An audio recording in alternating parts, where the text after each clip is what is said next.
Baik, Assalamualaikum warahmatullahi wabarakatuh. Perkenalkan nama saya Nadia Miftahul Jannah, NIM 0518844402, UPPJJ Batam, jurusan Sistem Informasi. Baiklah, pada kesempatan kali ini saya akan menjelaskan tugas 2 mata kuliah pemrograman berbasis web. Di sini ada soalnya, Anda diminta untuk membuat sebuah aplikasi website sederhana untuk pemesanan bahan ajar di Universitas Terbuka.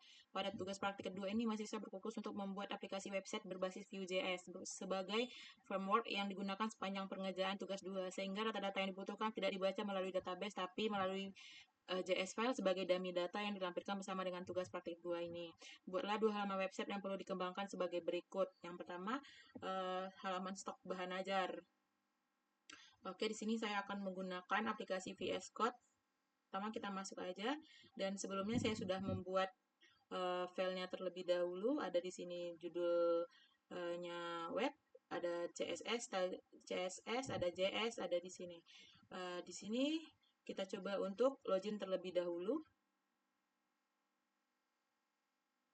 Kita masukkan rina.ut.c.id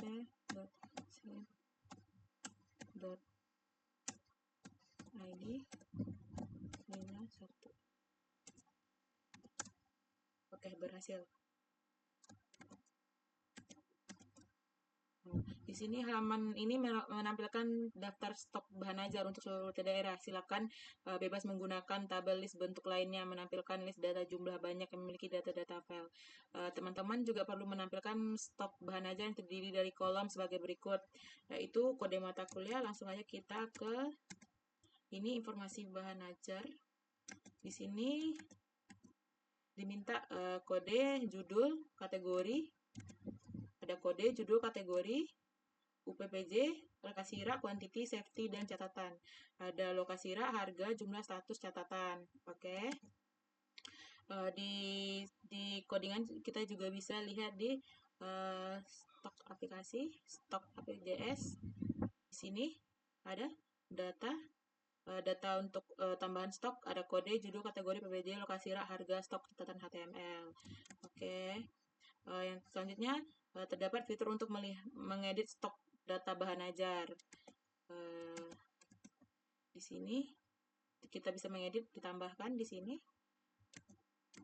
Selanjutnya terdapat fitur untuk melakukan filter dan sort data stok bebas jika menggunakan elemen select radio. Terdapat filter stok berdasarkan UT daerah, pilihan UT daerah, dan daftar setiap UT, kategori mata kuliah. Terdapat filter yang hanya menampilkan jumlah stok.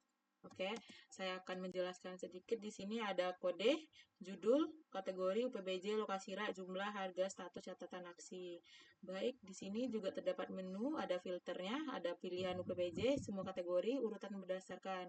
Oke, di sini ada pilihan ini, Jakarta, semua kategori. Di sini mata kuliah wajib, urutkan berdasarkan jumlah harga. Oke, di sini kita akan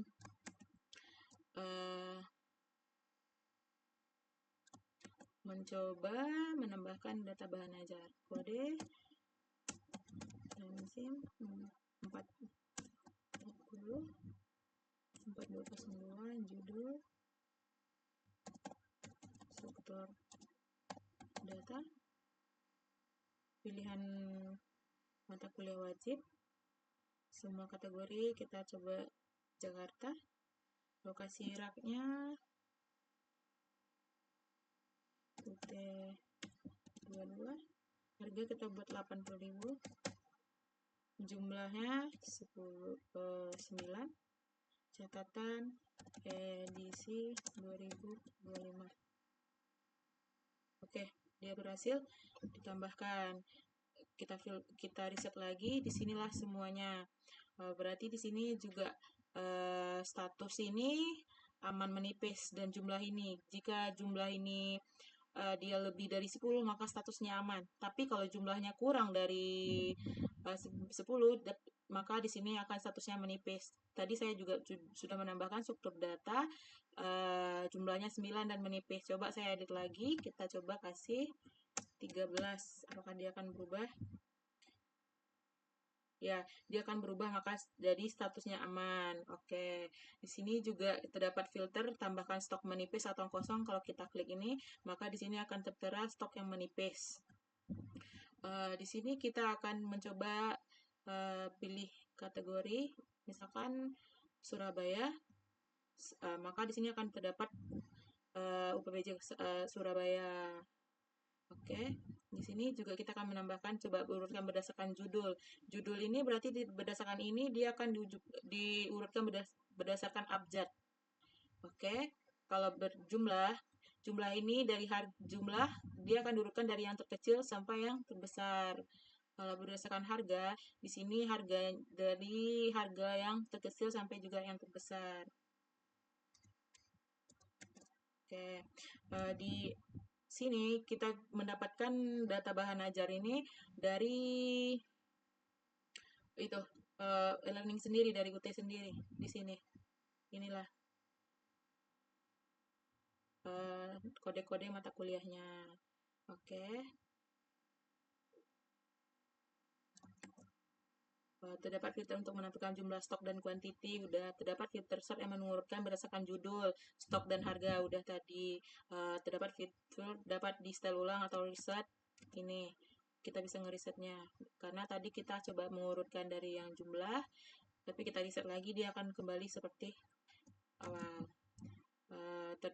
Terapkan filter remote kembali, implementasikan ketika memilih filter stok berdasarkan rute daerah, baru akan muncul filter kategori mata kuliah.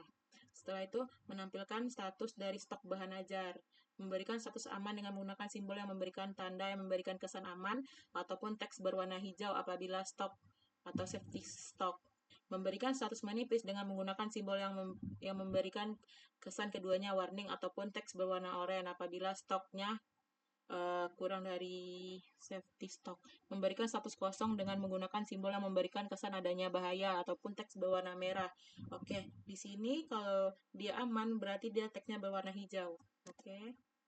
Di sini oke, aman karena jumlahnya lebih dari 10, statusnya aman, teksnya berwarna hijau. Seterusnya jika menipis maka berwarna oranye. Ini menipis oranye karena dia kurang dari 10. 0 kalau dia kosong. Di sini juga di codingannya di sini jika if item quantity-nya 0 maka dia kosong, if quantity-nya kurang dari 10 jika dia akan menipis, dan quantity-nya lebih dari 10 dia warning. Ini salah-salah. Maaf, kalau if itemnya 0 maka returnnya kosong, kalau if-nya lebih kurang dari 10 maka dia menipis, kalau dia lebih dari 10 maka dia aman di sini. Oke. Seterusnya terdapat filter menambahkan data bahan ajar melalui formulir kecil dan melakukan validasi sederhana untuk setiap data file. Oke, tadi saya sudah mencobakan semuanya. Di sini juga kita menambahkan yang tadi, udah kita tambahkan ini struktur data mata kuliah wajib pilihan. Oke, masuk ke yang kedua. Di sini terdapat trackingan delivery order. Halaman ini menampilkan halaman untuk tracking status pengiriman DO bahan ajar yang seperti pada tugas 1. Tetapi di sini juga perlu menerapkan penggunaan framework Vue.js. Terdapat fitur menambahkan input delivery order yang baru. Berikut adalah data file yang perlu diisi. Oke, kita masuk ke trackingan pengiriman. Di sini ada trackingan DO. Yang pertama, nomor DO diisi otomatis. Penyaturan terdiri dari DO, tahun berjalan, sequence number, misal seperti ini. Ini kan DO 2025-0001 untuk data awal. Kenapa di sini DO 2025 data 00 kedua? Karena di sini udah dimasukin 001-nya, yang udah diambil oleh nama Rina, paket ini tanggal segini total. Maka kalau kita untuk masukin DO selanjutnya, maka di sini akan jadi 0002. Jika kita tambahkan, maka nanti ini nextnya akan 003. Baik, saya akan mencobakan menambahkan dengan NIM saya sendiri. Nama saya juga. Jannah. Di sini juga kita bisa memilih ekspedisi, pilihlah ekspedisi, kita pilih yang reguler, pilih paket IPS dasar, tanggal kirimnya, terserah. Oke, kita tambahkan. Berhasil. Nah, ini DO 2025-002, ini reguler, paket ini 120.000. Maka di selanjutnya di tim DO, nomor DO ini maka jadinya 003 karena 0102-nya udah kita tambahkan. NIM diisi secara manual oleh nama pengguna, nama juga, ekspedisi juga, paket bahan ajar dipilih oleh pengguna berdasarkan data paket. Oke, ini ada di Vue.js yang di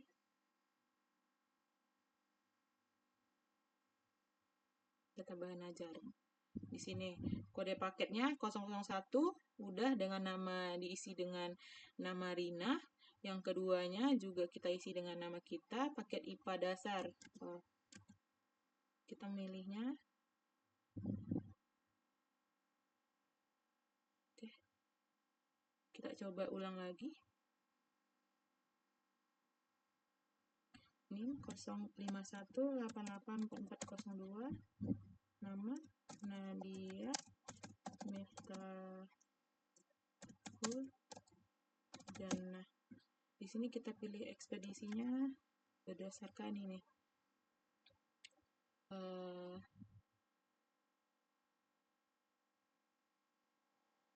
Express. Oke. Pilih ekspedisi, Express.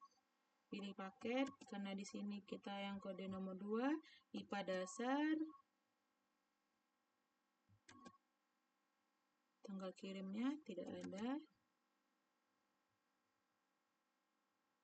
Oke. Kita akan mencoba tambahkan DO. Oke, berhasil ya ditambahkan dengan DO 2025-002. Kita berdasarkan menambahkan yang di sini. Nama paket IPA dasar, paket IPA dasar, harganya 140.000 dan pilih Express 1 sampai 2. Oke, kita berhasil. Selanjutnya tanggal kirim dan dapat diisi manual ataupun menggunakan fungsi date untuk menambahkan lokal. Total harga diambil dari data paket harga seperti yang ada di sini, udah sesuai.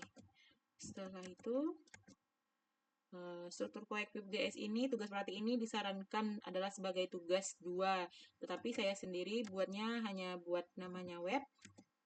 Terus di sinilah bagiannya ada indeks HTML, stok HTML, tracking HTML, ada indeks HTML, tracking HTML, dan login HTML.